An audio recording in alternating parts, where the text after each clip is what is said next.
நாம் ஜெபிப்போம். எங்களை நேசிக்கிற எங்கள் அன்பின் ஆண்டவரே, இந்த வேளையில் உமக்கு நன்றி செலுத்துகிறோம். உம்முடைய கிருபை, உம்முடைய பிரசனம் எங்களோடு கூட இருக்க முடியாது நாங்கள் ஜெபிக்கிறோம் சுவாமி. ஆண்டவரே, இந்த வேளையில் இந்த நாளை எங்களுக்கு ஆசீர்வதித்து தாரும். இந்த நாளின் தியானங்களை எங்களுக்கு ஆசீர்வதித்து தாரும். உம்முடைய பிரசனம், உம்முடைய கிருபை எங்களோடு இருக்கட்டும். என்னிடத்தில் இருக்கிற குற்றங்கள் எல்லாவற்றையும் மன்னிங்க, பரிசுப்படுத்துங்க, தகுதிப்படுத்துங்க, தூய்மைப்படுத்துங்க. இயேசுவின் பிரசனம், கிருபை என்னோடு எங்களோடு இருப்பதாக. இந்த நாளை எங்களுக்கு ஆசீர்வதித்து தாரும். இயேசுவின் நாமத்தில் ஜெபிக்கிறோம் நல்ல பிதாவே, ஆமேன்.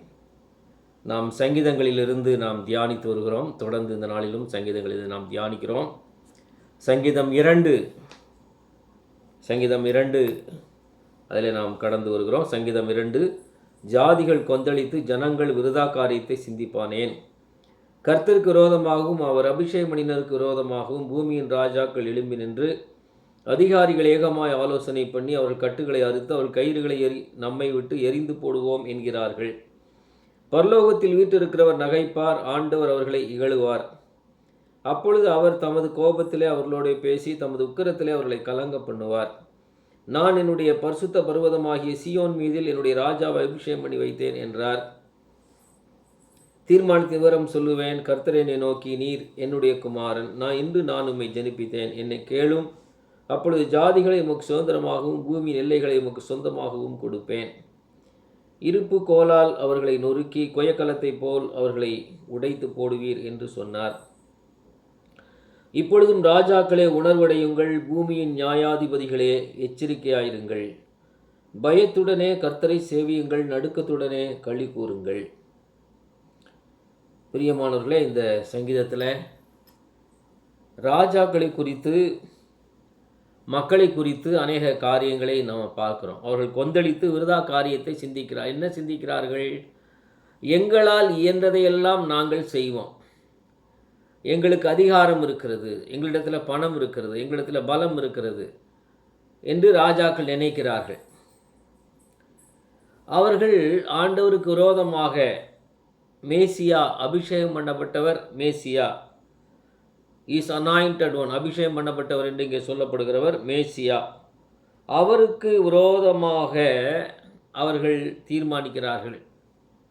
அதாவது அவர்கள் எங்களிடத்தில் அதிகாரம் இருக்கிறது, பலன் இருக்கிறது என்பதனால கடவுள் என்ன எங்களுக்கு சொல்வது, நாங்கள் என்ன கடவுளை தேடுவது, அவர் என்ன எங்களிடத்தில் பேசுவது, அவர் சொல்படி நாங்கள் என்ன நடப்பது, நாங்களே கடவுள் தானே, கடவுள் போலத்தானே என்று நினைக்கிறார்கள். இன்றைக்கி உலகமே அப்படி நினைக்கிற தன்மையை பார்க்குறோம். காசே தான் கடவுள் என்று நினைக்கிறார்கள். இந்த அதிகாரத்தில் கடவுள், அதிகாரம்தான் கடவுள் நினைக்கிறாங்க.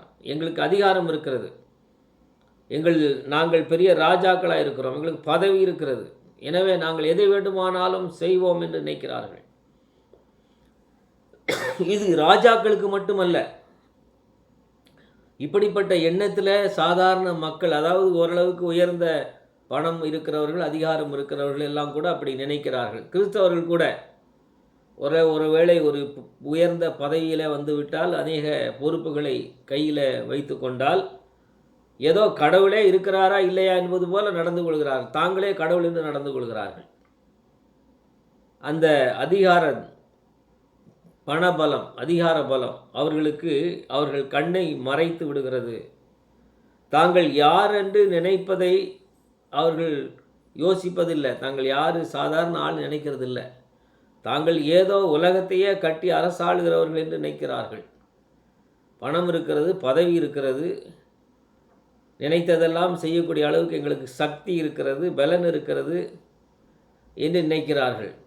சில சமயத்தில் அப்படிப்பட்ட கிறிஸ்தவர்களும் இருக்கிறார்கள். அவர்கள் திருச்சபையையும் ஊழியர்களையும் கூட அப்படி துச்சமாய் மதிக்கிற மக்கள் இருக்கிறார்கள். எங்களுக்கெல்லாம் பணம் இருக்குது, அதிகாரம் இருக்கிறது என்று நினைத்து ஊழியங்களை, திருச்சபையை கூட துச்சமாக நினைக்கிறவர்கள் இருக்கிறார்கள். கடவுளுடைய காரியங்களை துச்சமாய் நினைக்கிறவர்கள் இருக்கிறார்கள். ஏனென்றால் எங்களிடத்தில் அதிகாரம் இருக்கிறது, எங்களிடத்தில் பலம் இருக்கிறது, எங்களிடத்தில் பணம் இருக்கிறது, பதவி இருக்கிறது என்று நினைக்கிறார்கள். பிரியமானவர்களே, நாம் ஜாக்கிரதையாக இருக்க வேண்டும். இவர்கள் சுயநலம் உள்ளவர்கள், இவர்கள் பெருமை நிறைந்தவர்கள். ஒருவேளை இப்படிப்பட்ட சுயநலமும் பெருமையும் நம்மிடத்தில் இருக்குமானால்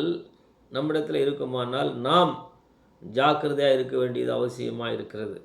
ஒருவேளை பணமோ பதவியோ மற்ற காரியங்களோ நமக்கு இப்படிப்பட்ட ஒரு சுயநலத்தையும் பெருமையையும் அதிகப்படியான பெருமையும் கொடுக்கும் என்றால் நாம் மிகுந்த கவனத்தோடு இருக்க அழைக்கப்படுகிறோம். இவர்கள் தாங்கள் நினைக்கிறார்கள், தாங்கள் நினைக்கிறதெல்லாம் செய்கிற அளவுக்கு எங்களுக்கு அதிகாரம் இருக்குது. இன்றைக்கி கூட நிறைய பேர் அப்படி பேசுகிறாங்க. எனக்கு என்ன, நான் நினச்சா அப்படி, எனக்கு இவ்வளோ ஆள் இருக்குது, எனக்கு இவ்வளோ பலம் இருக்குது, இவ்வளோ கார் இருக்குது, இவ்வளோ வசதி இருக்குது என்று அப்படியே இருமாப்போடு இருக்கிறார்கள். தேவன் அவர்களை பார்த்து நகைக்கிறார் என்று வேதம் சொல்கிறது, இகழ்கிறார் என்று வேதம் சொல்கிறது. என்ன அர்த்தம்னா, அவர்கள் அந்த அளவுக்கு புத்தி இல்லாதவர்கள் என்று சொல்லி ஆண்டவர்களை பார்த்து பரிதாபப்படுகிறார். இவ்வளவு கூட அறிவில்லை. என்ன, அவர்கள் நிரந்தரமானவர்கள் அல்ல. யாருமே நிரந்தரமாக வாழப்போகிறதில்லை. அவருடைய அதிகாரம் நிரந்தரமானதல்ல. அவர் வாழப்போகும் வாழ்க்கையே நிரந்தரமானதல்ல. ஏதோ ஆயிரம் உலகத்தில் வாழ்கிறது போலவும் அந்த அதிகாரத்தை வைத்து எல்லாரையும் மாட்டி படைத்து விடலாம் என்பது நினைக்கிறார்கள். அவளை பார்த்து சிரிக்கத்தானே செய்வார் ஆண்டவர். என்னடா நாளைக்கே உயிர் போச்சுன்னா உன்னுடைய அதிகாரம் என்னாகும், உன்னுடைய பதவி என்னாகும் என்று நினைப்பார் அல்லவா? அதைத்தான் வேதம் சொல்லுது. தேவன் அவளை பார்த்து நகைக்கிறார். அவர்கள் கேலிக்குரியவர்கள், பரிதாபத்துக்குரியவர்கள். ஆனால் உலகத்தில் என்ன நடக்கிறது? அப்படிப்பட்டவர்கள் எளிமையாக இருக்கக்கூடிய அல்லது சாதாரணமாக இருக்கக்கூடிய தேவனுடைய பிள்ளைகளை, ஊழியர்களை பார்த்து எள்ளி நகையாடுகிறார்கள். சில சமயத்தில் கேலி செய்கிறார்கள். யாரை? தேவனுக்கு என்று வாழ்கிறவர்களை, விட்டு கொடுத்து வாழ்கிறவர்களை, தேவனுடைய ஊழியர்களை, தேவ பிள்ளைகளை சில சமயத்தில் எள்ளி நகையாடுகிறார்கள். கேலிக்குரியதாய் மாற்றுகிறார்கள். நம்முடைய விசுவாசத்தை கேலி செய்கிறார்கள். ஆனால் உண்மையிலேயே அவர்கள்தான் கேலிக்குரியவர்கள். அவர்கள்தான் கேலி பண்ணப்பட வேண்டியவர்கள். அவர்களை பார்த்து ஆண்டவர் சிரிக்கிறார். நீ என்ன நினைத்து கொண்டிருக்கிறாய்? உலகத்தில் உனக்கு பதவி இருக்கிறது, உலகத்தில் உனக்கு அதிகாரம் இருக்கிறது என்பதனால நீ ஆண்டாண்டு காலமாக இப்படியே இருக்க போகிற நினைக்கிறாயே முட்டாளே. இது நிரந்தரம் அல்லவே. உனக்கு இருக்கிற பதவி நிரந்தரம் அல்லவே. உன் வாழ்நாளே நிலையற்றதாயிற்றே. நீ ஏன் அப்படி இருக்கிறாய் என்று ஆண்டவர் பரிதாபமாக அவர்களை பார்த்து நகைக்கிறார் என்று வேதம் சொல்லுகிறது. பிரியமானவர்களே, அதிகாரத்தில் இருப்பவர் ஆண்டவர் மட்டுமே. அவர்தான் அதிகாரம் உடையவர். சர்வ லோகத்துக்கும் அவர் அதிபதி. எல்லா அதிகாரமும் அவரிடத்தில் இருக்கிறது. அவர்தான் பூமி ஆளுகிறவர். சில சமயத்தில் பணமும் பதவியும் இருக்கிற மக்கள் தாங்கள் தான் உலகத்தை ஆள்கிறோம் என்று தவறாக நினைத்து கொள்கிறார்கள். கிறிஸ்தவர்களாய் சில பேர் அப்படித்தான் நினைக்கிறோம். அவர்கள் தான் உலகத்தை ஆள்கிறார் என்று சொல்லி அதிகாரம் படைத்தவர்கள், பணம் படைத்தவர்களிடத்தில் மதிமயங்கி அவர்கள் சொல்படியெல்லாம் கேட்டு அதுதான் வாழ்க்கை என்று நம்பிக்கொண்டிருக்கிறோம். ஏதோ கடமை முறைக்கு ஆலயத்திற்கு வருகிறார்கள், கடமை முறைக்கு தேவனை தேடுகிறார்கள் சில பேர். ஆனால் உண்மையில் உள்ளத்தின் ஆழத்தில் அவர்கள் தேவனை தேடுவதை காட்டிலும் இப்படி அதிகார பலம் படைத்தவர்களை அதிகமாய் நாடி ஓடுகிறார்கள். அவர்களுக்கு அதிக முக்கியத்துவம் கொடுக்கிறார்கள், அவர்களுக்கு பயப்படுகிறார்கள், அவர்களை கனம் பண்ணுகிறார்கள். இப்படியெல்லாம் செய்கிற மக்களை நீங்கள் பார்க்கலாம். அவையெல்லாம் தவறான காரியம். அப்படிப்பட்டவர்களாய் நாம் இருப்போமானால் நம்மை நாமே சோதித்து பார்க்க வேண்டும். ராஜாக்களே உணர்வடையுங்கள், பூமியின் நியாயாதிபதிகளே எச்சரிக்கையாருங்கள், பி கேர்ஃபுல், எச்சரிக்கையாருங்கள் அப்படின்னு ஆண்டவர் அவங்கள பார்த்து சொல்கிறார். அவங்கள மட்டும் இல்லை, நம்ம பார்த்தியும் ஆண்டவர் அப்படி தான் சொல்கிறார். இப்படி நினச்சி கொண்டிருக்காதப்பா, நாங்கள் தான் பெரியவர்கள் அப்படி நினைத்து கொண்டிருக்காதே. பிசாஸ் அப்படித்தான் உயர்ந்த மலையில் கொண்டு போய் உலகத்தின் சர்வ காரியங்களையும் எல்லாவற்றையும் ஆண்டவரிடத்தில் காண்பித்து ஏதோ அவன்தான் உலகத்துக்கு அதிபதி என்பது போல சொல்லி ஆண்டவரே அவருடைய காலில் விழவே வைக்க வேண்டும் நினைத்தான். ஆனால் ஆண்டவர் அப்படி செய்யவில்லை. ஆண்டவருக்கு தெரியும் இந்த உலகமும் இந்த உலகத்தில் இருக்கிற அனைத்தும் அவனுடைய அதிகாரத்தில் இல்லை, தன்னுடைய அதிகாரத்தில் இருக்கிறது. இப்போது சில சமயத்தில் அது பிசாசுக்கினுடைய கட்டுகளில், பிசாசினுடைய சில பிள்ளைகளுடைய அதிகாரத்தில் அது இருக்கலாம். ஆனால் அது நிரந்தரமானதல்ல. அது ஒரு போலியான தோற்றம். அதை கண்டு நாம் ஏமாந்து விடக்கூடாது. எனவே பூமியின் ராஜாக்களே உணர்வடையுங்கள், பூமியின் நியாயாதிபதிகளே எச்சரிக்கையாருங்கள். அவர்களுக்கு மட்டும் சொல்லலை, கிறிஸ்தவர்களாகி நமக்கும் தான் அது. உணர்வடையுங்கள். சர்வ வல்லவர் மகத்துவமான ராஜா இயேசு அவர்தான். அவரையே நீங்கள் நம்ப வேண்டும், அவருக்கு மட்டுமே நீங்கள் பயப்பட வேண்டும். ஜான் வெஸ்லி விதமாய்த்தான் சொன்னார், கர்த்தருக்கு மட்டும் பயப்படுகிறவர்கள், அப்படிப்பட்டவர்கள் எனக்கு வேண்டும். வேறு எதற்கும் யாருக்கும் பயப்படாதவர்கள், கர்த்தருக்கு மட்டும் பயப்படுகிறவர்கள் கொஞ்சம் பேர் 100 பேர் இருந்தால் போதும், நான் இங்கிலாந்து தேசத்தை முழுவதையும் ஆண்டவருக்குள்ளே கொண்டு வந்து விடுவேன் என்று சொன்னார்.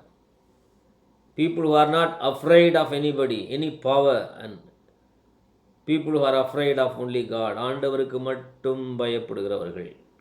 நீங்கள் எப்படிப்பட்டவர்கள்? உலகத்தில் எத்தனையோ பேருக்கு, எத்தனையோ மக்களுக்கு பயப்படுகிறோம். ஆண்டவருக்கு பயப்படுகிறோமா? நான் செய்கிற காரியம், பேசுகிற பேச்சு, சொல்கிற சொல், இவையெல்லாம் ஆண்டவருக்கு பிரியமான காரியம் என்று உணர்ந்து ஆண்டவருக்கு பயப்படுகிறவர்களாக இருக்கிறோமா? இல்லை உலகத்தில் இருக்கிற மற்ற மக்களுக்கு, அதிகாரம் படைத்தவர்களுக்கு பயந்து போய் நாம் வாழ்கிறோமா?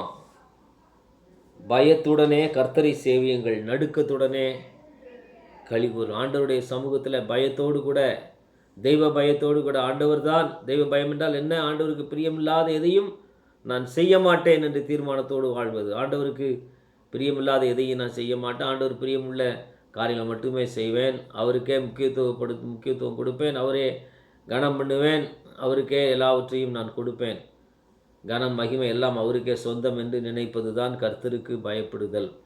என் வாழ்க்கை முறையை அதற்கேற்றபடி அமைத்து கொள்ளுதல், என் வாழ்க்கை முறையை ஆண்டவருக்கு ஏற்ற ஒரு வாழ்க்கை முறையாக மாற்றிக்கொள்ளுதல், ஆண்டவருக்கு பிரியமான வாழ்க்கை முறையாக மாற்றிக்கொள்ளுதல்.